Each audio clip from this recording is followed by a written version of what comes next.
Hello friends, I am Professor Vijay Salunke, proprietor of Swami Coaching Classes, number 1 institute in मलाडिस्ट। दोस्तों, हम लोगों ने इंग्लिश ग्रामर के ऊपर काफ़ी सारे वीडियोस बनाए हैं और आप लोगों ने देखे हैं, उसका फ़ायदा उठाया है, उसके बारे में काफ़ी पॉजिटिव कमेंट्स भी किए हुए हैं। So I consider myself lucky that I am serving you. दोस्तों, आपके काफ़ी सारे दिनों से सवाल थे कि सर कुछ हम लोग को प्रैक्टिस कराओ इंग्लिश के क्वेश्चन पेपर का, और उसी को लेकर हम आए हैं। तो हमने काफ़ी सारे मार्केट में पब्लिकेशंस है, बुक्स है इंग्लिश के बारे में और सब्जेक्ट्स के बारे में। जब हमने इंग्लिश के बारे में देखा तो मुझे ये जो बुक है, ये ओसवाल पब्लिकेशन का बुक है, ये मुझे काफ़ी अच्छा लगा। बट इसमें क्वेश्चन पेपर्स है और उनके सॉल्यूशंस भी है, ताकि एक बार प्रिपेयर करने के बाद में आपको इसका काफ़ी फ़ायदा होगा। सो आज हम पेपर जो लेंगे वो ओसवाल पब्लिकेशन का ही लेंगे। उसमें क्वेश्चन पेपर है, साथ में सॉल्यूशन है। तो आप लोग का कॉम्प्रहेंसिव स्टडी होने के लिए, एकदम कंप्लीट स्टडी होने के लिए ये काफ़ी यूज़फुल है और हम लोग उसी की आज तैयारी करा के लेंगे। तो today will see sample paper 1। ठीक है, तो हमारे सामने एक क्वेश्चन पेपर है यहाँ पर और उसके सॉल्यूशन भी है। ठीक है दोस्तों, तो लेट्स गेट स्टार्टेड। जैसे कि आप देख रहे हो यहाँ पर एक पैसेज है। ठीक है, पैसेज कौन से चैप्टर का है आपको पता चल गया होगा। ठीक है, और नीचे उसके क्वेश्चंस है। तो हम पैसेज शुरू करेंगे, आपको उसको समझाऊंगा एकदम बारीकी से। आप लोगों ने पढ़ तो लिया है, फिर भी let me explain you once again. ठीक है, तो यहाँ पर क्या है, पैसेज पता ना कौन सा है। एन एस्ट्रोलॉजर्स डे जो चैप्टर है आप लोगों का, उसमें से ये पैसेज आपको आया हुआ है। ठीक है, तो देखो यहाँ पे क्या लिखा हुआ है, आपको थोड़ी स्टोरी पता होगी ना। जो एस्ट्रोलॉजर था छोटा सा, वो एक्चुअली रियल में एस्ट्रोलॉजर था नहीं, वो कुछ और था। लेकिन वो वहाँ पर वो अपने को प्रिटेंड कर रहा था कि मैं एस्ट्रोलॉजर हूँ, मैं ज्योतिषी हूँ, मैं भविष्य बताता हूँ लोगों का, जबकि उसको कुछ भी पता नहीं था भविष्य के बारे में। उसे खुद के भविष्य के बारे में पता नहीं था, लोगों के बारे में क्या बताएगा वो। लेकिन वो किसी और जगह से आया था, किसी और इंटेंशन से। ठीक है, तो हम देखेंगे यहाँ पर लिखा हुआ है question 1A, read the extract and complete the activities given below. ये पैसेज पढ़ो और नीचे दिए गए एक्टिविटीज को पूरा करो। तो पैसेज क्या कहता है, देखो। हम ही सैट अंडर द बाउ of a spreading tamarind tree which flanked a path running through the town hall park. मतलब वो बैठा था एक इमली के फैले हुए इमली के पेड़ के ब्रांच के नीचे। बाउ मतलब क्या होता है, ब्रांच। तो फिर वो ब्रांचेस के नीचे बैठा था वहां पर। ठीक है, ऐसा टेमरिन ट्री था वो, ऐसा इमली का पेड़ था कि जिसके पीछे, फ्लैंक मतलब क्या, एट इट्स बैक, उसके पीछे एक रोड था और रोड जा रहा था कहाँ पर, टाउन हिल पार्क में से। ओके, तो आपके सामने पूरा पिक्चर आ गया होगा। एक बहुत बड़ा से पार्क टाइप है और वहाँ पर खुली जगह है और वहाँ पर एक इमली का पेड़ है और इमली के टहनियों के ब्रांचेस के नीचे वो बैठा हुआ है। कौन, एस्ट्रोलॉजर, अपना सब सामान लेकर बेचने के लिए, सब दिखाने के लिए, लोगों को भविष्य देखने के लिए। पीछे क्या है, एक रास्ता है जो जाता है टाउन हॉल की तरफ। ओके, पूरा उसको पिक्चराइज करो आपके सामने। It was a remarkable place in many ways. वो जहाँ बैठा था वो जगह हर तरीके से एक बहुत ही इंपॉर्टेंट जगह लग रही थी वो। ठीक है, एक खास जगह लग रही थी वो। A surging crowd was always moving up and down this narrow road from morning till night. भीड़, कैसे भीड़, बढ़ती हुई भीड़। सर्जिंग मतलब क्या, एवर इंक्रीजिंग, बढ़ती हुई भीड़ वहां पर घूम रही थी, चक्कर लगा रहे थे लोग यहाँ से वहां, कुछ खरीदने के लिए, कुछ देखने के लिए। जो घूमने के लिए आए थे वो सुबह से शाम तक, रात तक चक्कर लगा रहे थे उस रोड के ऊपर। ठीक है, पूरा मार्केट का पूरा भरा हुआ दृश्य है यहाँ पर। A variety of trades and occupations was represented all along its way।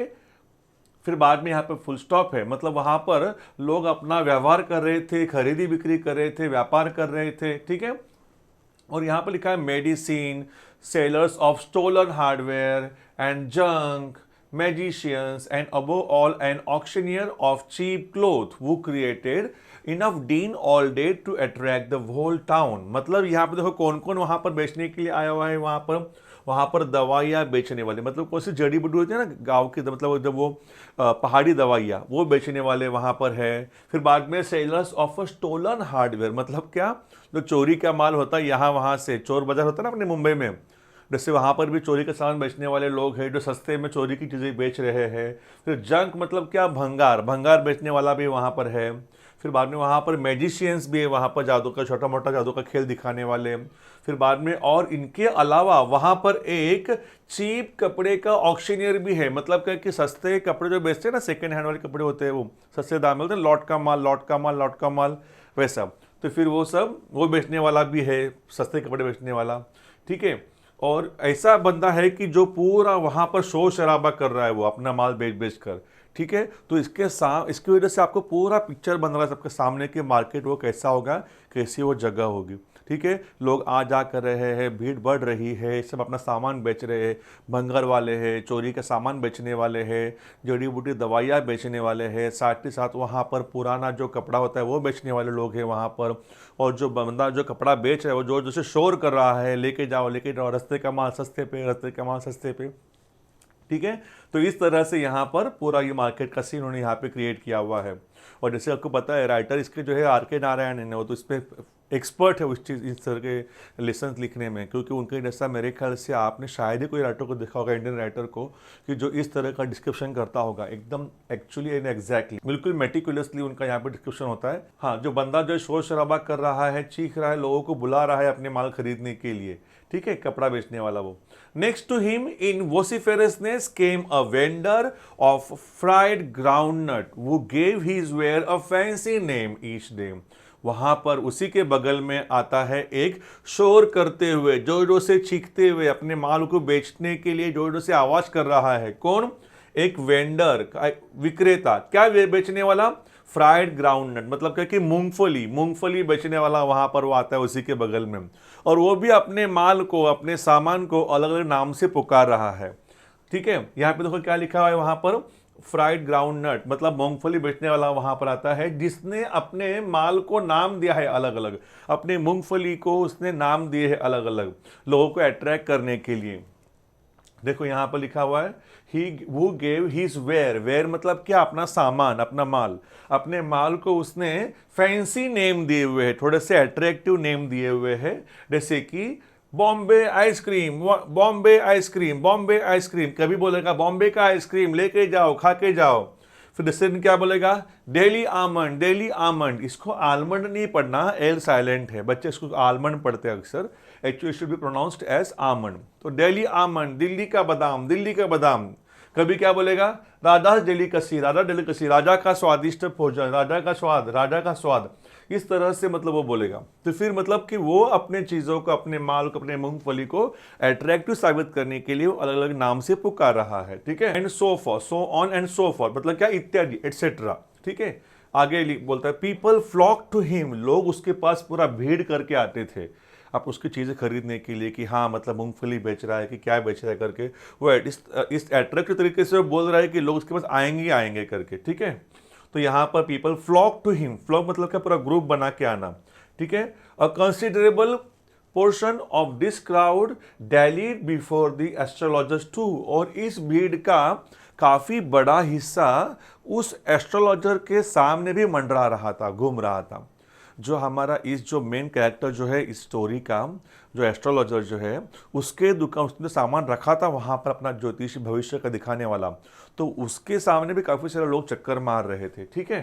The astrologer transacted his business by the light of a flare which cracked and smoked about the groundnut heap near bye, मतलब कि बगल में ही groundnut का heap था, मूंगफली का पूरा से ढेर लगा हुआ था, वो ढेर के उस पार से लाइट आ रही थी और लाइट से इसको रोशनी मिल रही थी वहां से। मतलब इसके पास में खुद की लाइट थी नहीं एस्ट्रोलॉजर के पास में, उसने खुद का लैंटर्न नहीं लाया था, कंदील नहीं लाया था, उसके पास में लैंटर्न खुद का था भी नहीं कुछ, उसको लाइट भी नहीं थी खुद की।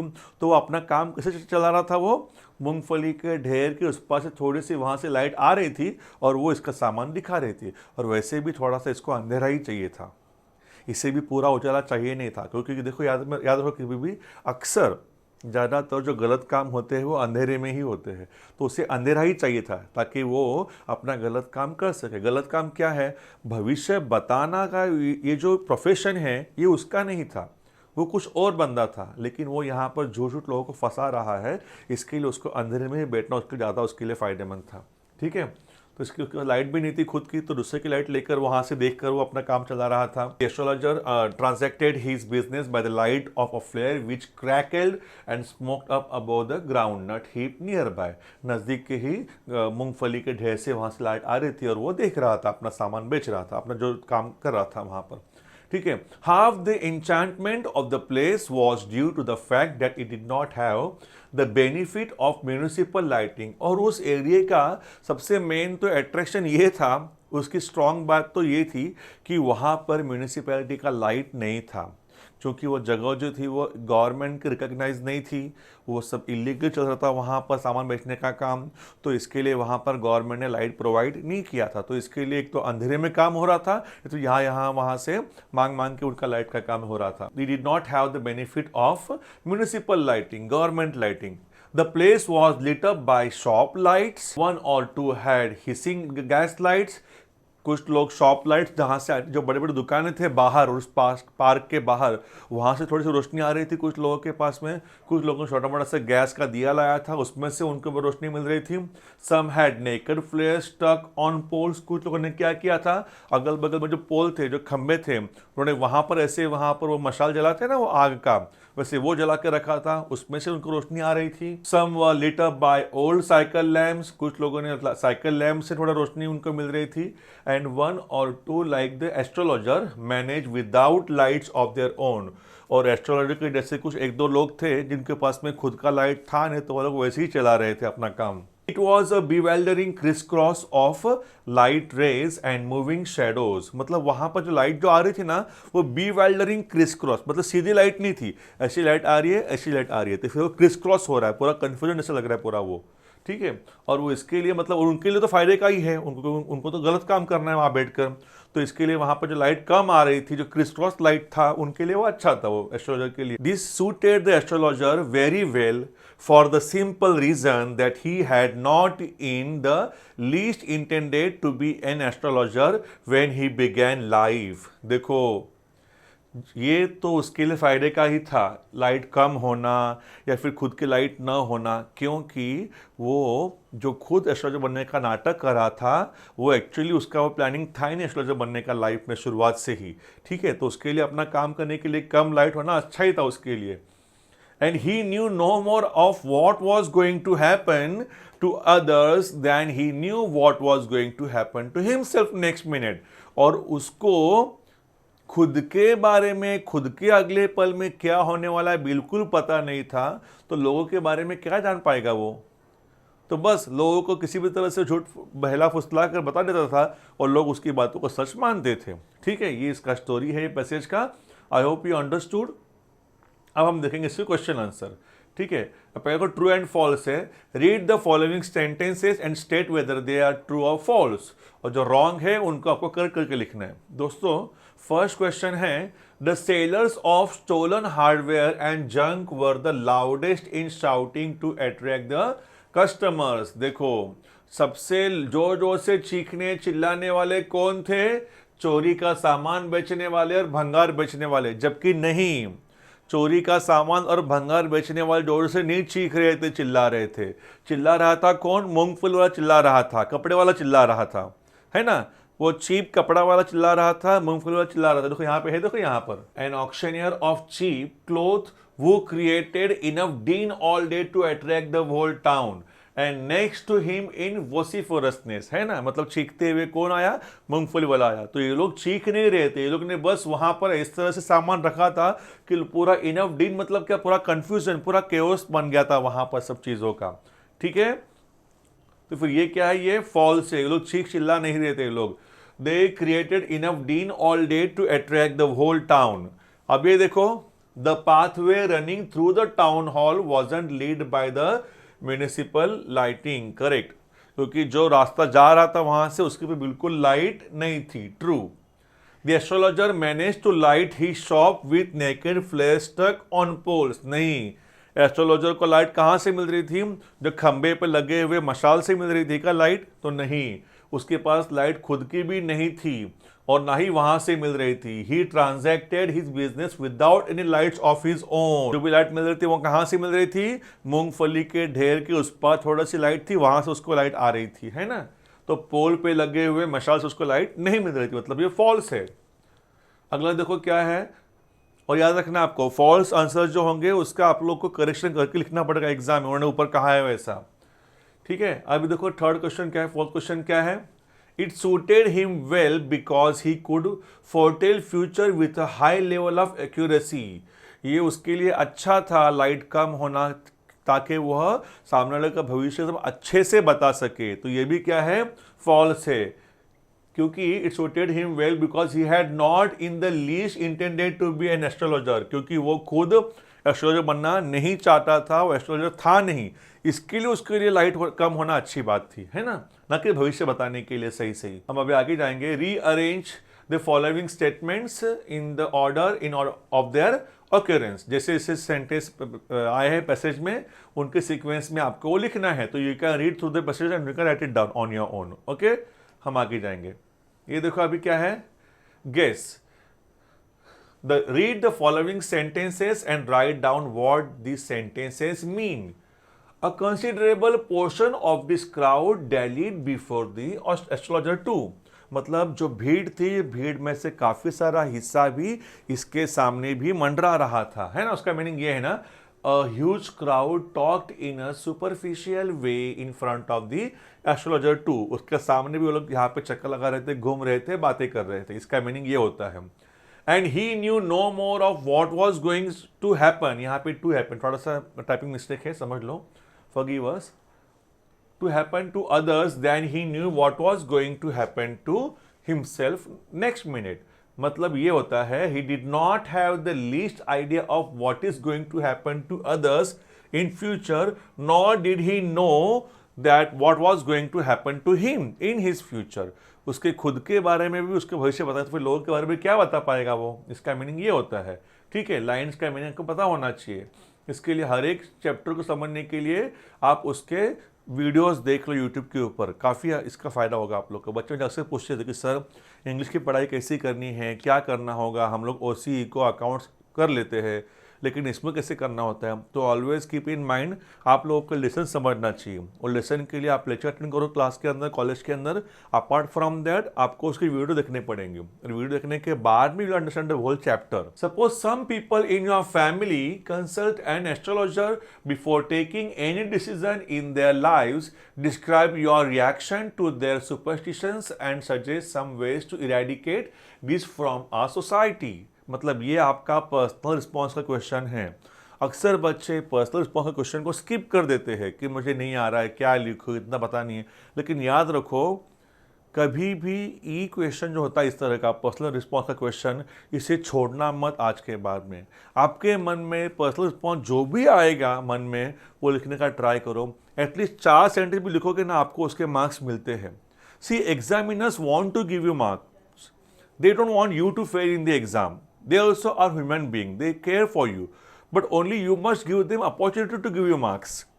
तो क्या करना होगा आप लोग को, जब कभी भी इस तरह के क्वेश्चन आएंगे ना, कुछ भी मन में टॉपिक आएगा, तो उस रिलेटेड कंसर्न टॉपिक से लेकर आपको कुछ भी चालन लिखने पड़ेंगे, आपको उसके मार्क्स मिलेंगे ही मिलेंगे, क्योंकि इसमें ना राइट रॉन्ग नहीं होता।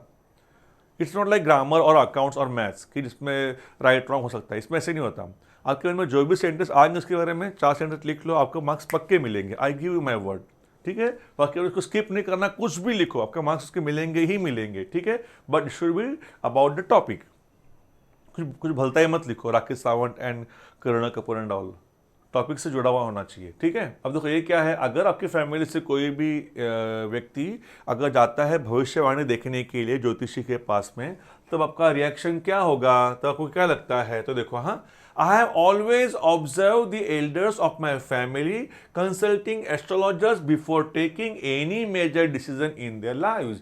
मैंने अक्सर ऑब्जर्व किया हुआ है मेरे फैमिली के बड़े लोगों को कि जो लोग कोई भी बड़ा काम करने के पहले दिखाते हैं किसको, एस्ट्रोलॉजर को, ज्योतिषी को, और ज्योतिष की राय लेते हैं वो काम करने के पहले। I have also observed them wearing several rings on their fingers. मैंने और ये भी देखा हुआ है कि उनके हाथों में तरह तरह की उंगलियों में तरह तरह की रिंग्स होती है, अंगूठियां होती है। Some of them are ridiculously expensive, इसमें से कुछ रिंग्स तो बहुत ही भयानक तरीके से एक्सपेंसिव होती है। यू विल नॉट इमेजिन कि लोग इतना ब्लाइंडली फॉलो करते हैं सब चीज़ों को कि उन रिंग्स के पीछे हज़ारों लाखों रुपए दे के बैठ जाते हैं, जबकि वो रिंग मार्केट में 2-3 हज़ार की मिलेगी and they are sold it for lakhs of rupees, ठीक है। I find all these very baseless and ridiculous because I believe that the course of our life depends on our actions. मुझे ये बहुत ही बेतुका और बकवास लगता है ये सब, क्योंकि मुझे लगता है कि हमारे लाइफ की जो कोई भी कोर्स है, जो कोई भी एक्शन, जो कोई भी डिसीजन है, कोई भी आउटपुट है, वो हमारे एक्शन पे डिपेंड करता है। हम जैसा एक्ट करेंगे ऐसा उसका आपका आउटपुट मिलने वाला है। तो इसके लिए यहाँ वहाँ जाकर रिंग खरीद कर भविष्य चेंज होने वाला नहीं है। If we do not work hard, no expensive ring can help us to be successful. अगर हम मेहनत ही नहीं करेंगे, सिर्फ बैठे रहेंगे, लेटे रहेंगे, तो हम लोगों को दुनिया की कोई भी रिंग आपका भला नहीं कर सकती। ठीक है। Therefore, astrology and rings are mere superstitions to me. इसके लिए मुझे पूरा अंधविश्वास लगता है सब ये भविष्यवाणी देखना, ज्योतिष बताना या तो फिर रिंग पहनना, ये सब। ठीक है। It is essential to eradicate superstitions and other ill practices from our society if we want society to improve and ultimately our nation to develop. ये बहुत ही ज़रूरी है कि हम लोग इस तरह के सुपरस्टिशन को इरेडिकेट करें, निकाल फेंकें।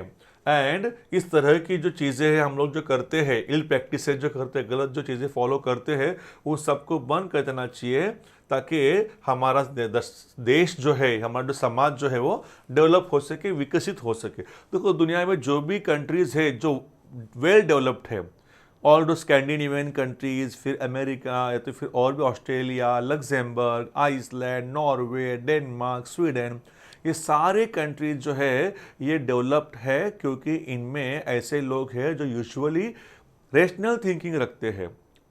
दे have rational thinking, they have sceptical thinking, they follow what ever suits to their mind and brain, to their consciousness, instead of following superstition. तो इसके लिए कंट्री इतनी आगे है।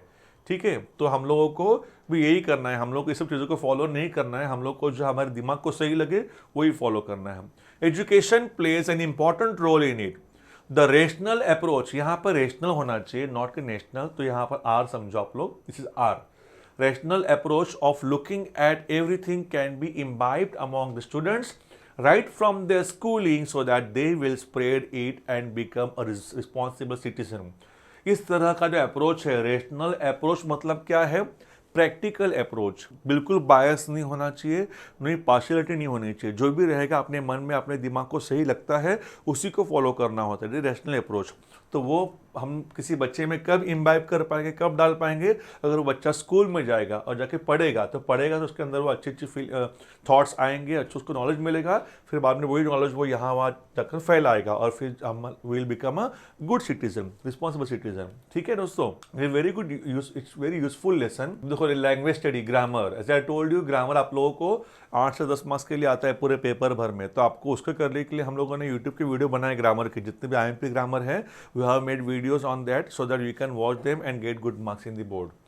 ठीक है। अब ये देखो क्या है, who doesn't like delicacies, ये सेंटेंस है, दिस इज इंटरोगेटिव सेंटेंस। इसको बनाने का है एसेरेटिव सेंटेंस। क्या बनाना है इसको? एसेरेटिव। डिक्लेरेटिव मतलब एसेरेटिव सेंटेंस। ठीक है, सिंपल सेंटेंस को बनाना है।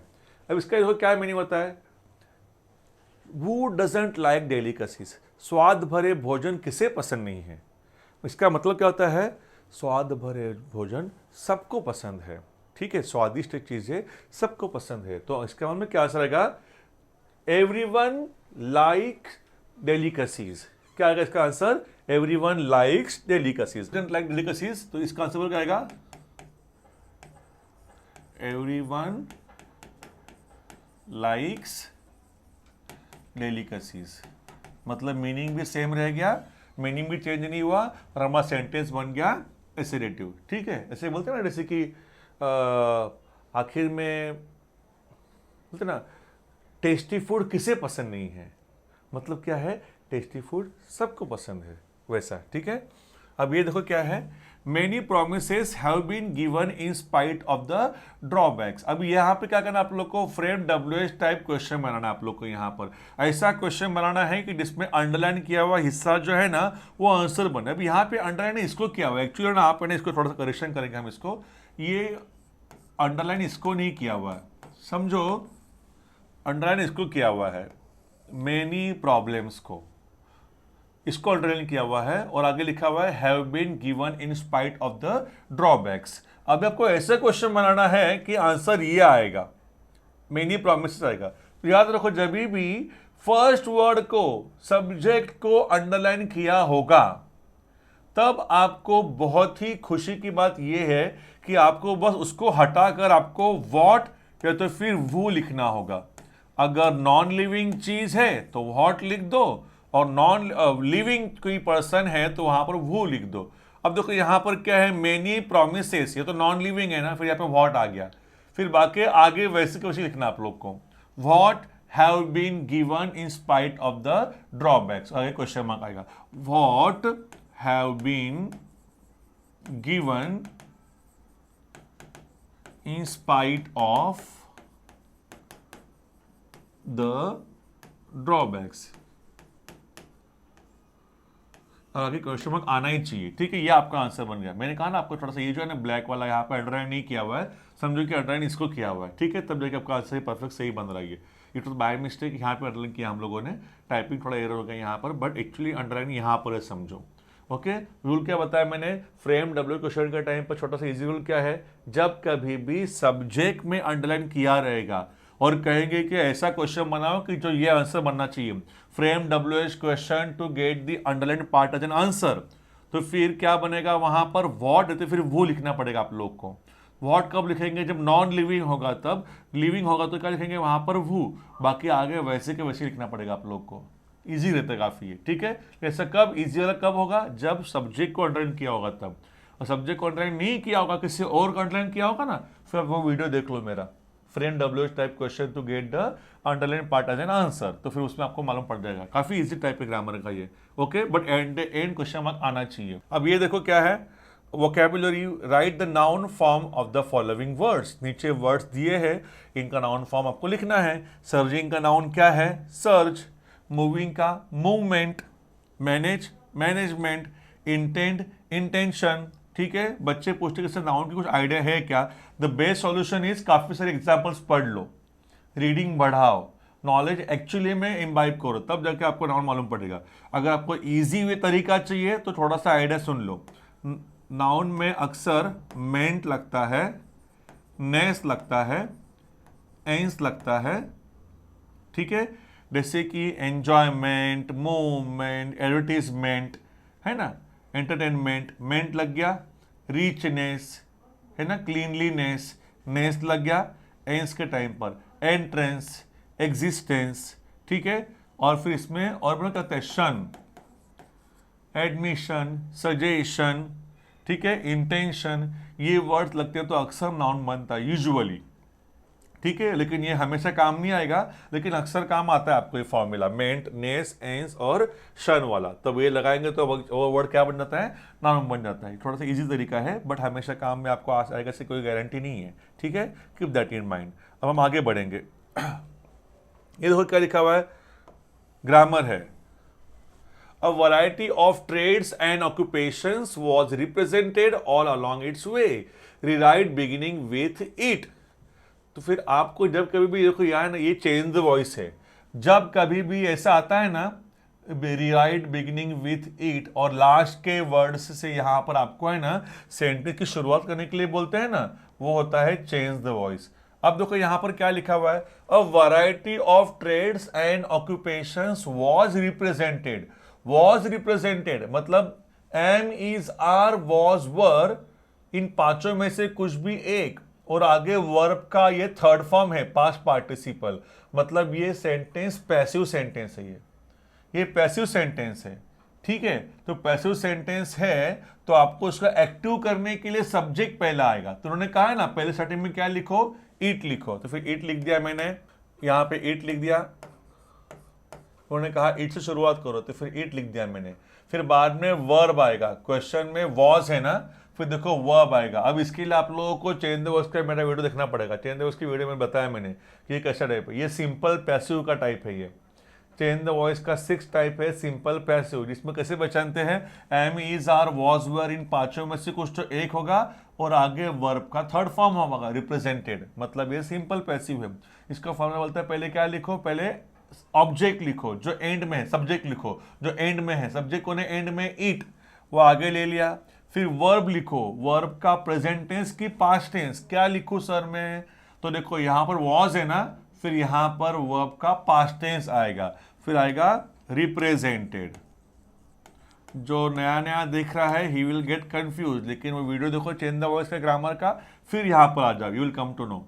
ठीक है, इट रिप्रेजेंटेड, फिर बाद में आएगा ऑब्जेक्ट, क्या है ऑब्जेक्ट स्टार्टिंग में, अ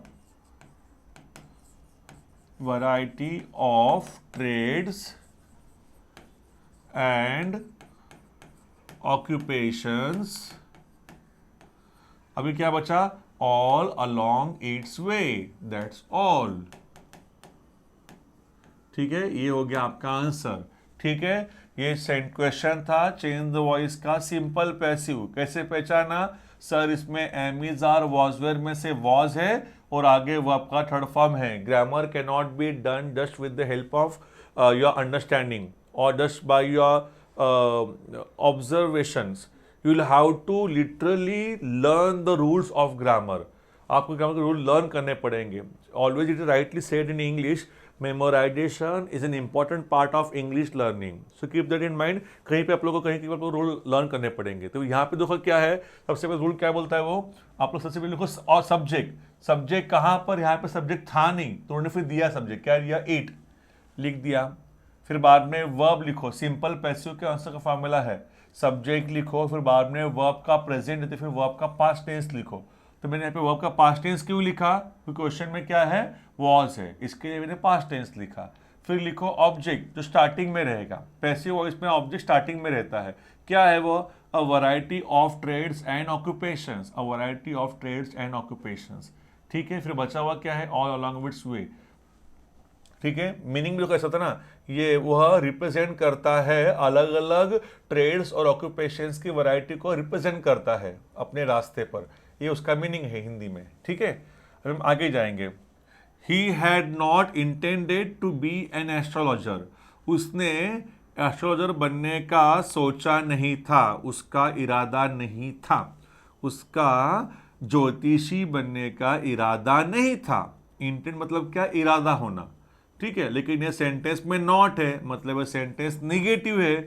वो लोग कह रहे हैं क्या बनाओ, एफर्मेटिव बनाओ। अब एफर्मेटिव बनाना है आप लोगों को तो एक काम करना होगा, क्वेश्चन में से नॉट हटाना होगा और मेन वर्ड का उल्टा कुछ तो आना चाहिए और मीनिंग भी चेंज नहीं होना चाहिए। जैसे कि राहुल प्रेजेंट नहीं है, राहुल प्रेजेंट नहीं है। अब ये सेंटेंस निगेटिव है क्योंकि इसमें नहीं है ना, तो फिर आपको निगेटिव हटाना पड़ेगा एफर्मेटिव के टाइम पर। आप नहीं हटा देंगे और प्रेजेंट का उल्टा बोल देंगे तो क्या हो जाएगा, एब्सेंट, राहुल एब्सेंट है। ठीक है, दे आर नॉट पुअर, इसमें वही रूल आएगा, they are not poor, not है मतलब निगेटिव है, तो आपको इसका अभी क्या करना, आपको उसका मीनिंग भी चेंज नहीं होना चाहिए और नॉट भी हट जाना चाहिए। तो दे आर नॉट पुअर ना, तो फिर क्या होगा, नॉट हट गया और पुअर का उल्टा आ गया, तो पुअर का उल्टा क्या है, रिच, तो क्या बनेगा आंसर, दे आर रिच। ठीक है, वैसा। अब ये देखो क्या, he had not intended to be an astrologer, उसका ज्योतिषी बनने का इरादा नहीं था। अब ऐसा कुछ तो बोलो कि नहीं वर्ड हट जाएगा, तो वर्ड में क्या बोलूंगा मैं, उसका ज्योतिषी के अलावा कुछ और बनने का इरादा था। नॉट भी हट गया और मीनिंग भी चेंज नहीं हुआ, उसका ज्योतिषी बनने का इरादा नहीं था। क्वेश्चन है, मैंने क्या बनाया, उसका ज्योतिषी के अलावा कुछ और बनने का इरादा था। ठीक है, देखो अब ऐसे आएगा, ही intended to be something else than astrologer, ज्योतिषी के अलावा कुछ और बनने का उसका इरादा था। देखो नॉट भी हट गया और मीनिंग भी चेंज नहीं हुआ, है ना। चलो आगे देखेंगे हम लोग। No sooner had we left the railway station then it began to rain, ये सेंटेंस है नो सूनर देन का। ठीक है, मतलब ये कॉम्प्लेक्स सेंटेंस है। ओके, अभी हम लोग को क्या करना है, हम लोग को इसका करने का है एज सुन एज। ओके, अब एज सुन एज करने का है सर, रूल क्या है उसका? उसका रूल है, वीडियो देखो, उसमें ये लिखा हुआ है, सबसे पहले लिखेंगे एज सुन एज। ओके बाबा, इसका मीनिंग पे समझो ना। No sooner had we left the railway station, हमने रेलवे स्टेशन छोड़ा भी नहीं था कि फटाक से इट बिगेन टू रेन, बारिश शुरू हो गई।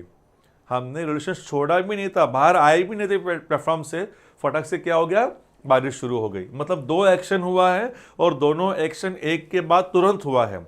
जब दो एक्शन एक के बाद तुरंत होते हैं बिना किसी टाइम गैप के, तब उससे हम यूज करते हैं नो सूनर देन भी, एज सुन एज भी और हार्डली वेन भी। तीनों भाई है, तीनों का यूज होता है उसी के लिए। दो एक्शन एक के बाद तुरंत हो गए तो ठीक है। फिर देखो यहाँ पर क्या हो गया है, नो सूनर उन्होंने यूज किया हुआ है और बोले एज सुन एज यूज करो।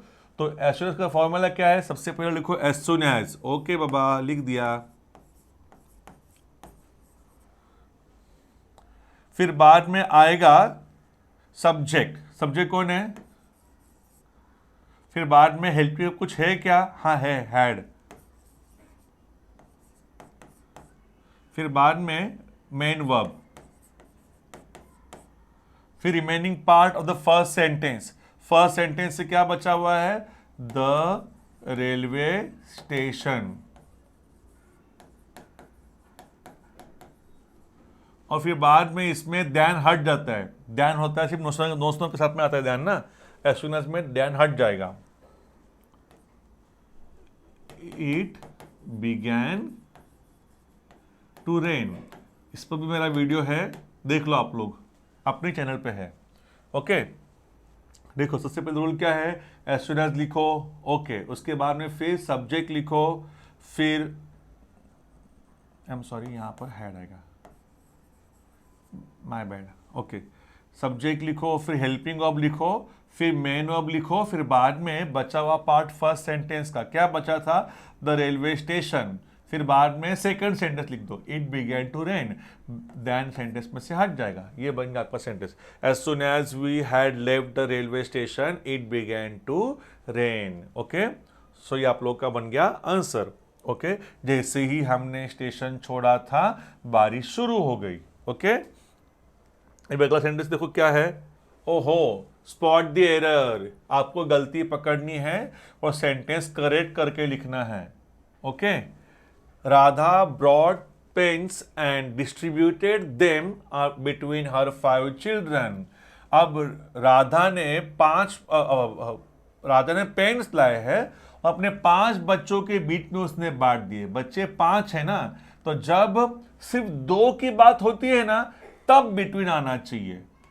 जब सिर्फ 2 की बात होती है ना तब आना चाहिए बिटवीन, और जब कभी भी 2 से ज्यादा की बात होती है ना देन यू विल हैव, जैसे कि Malad is between Kandivali and Goregaon, ऐसा होता है।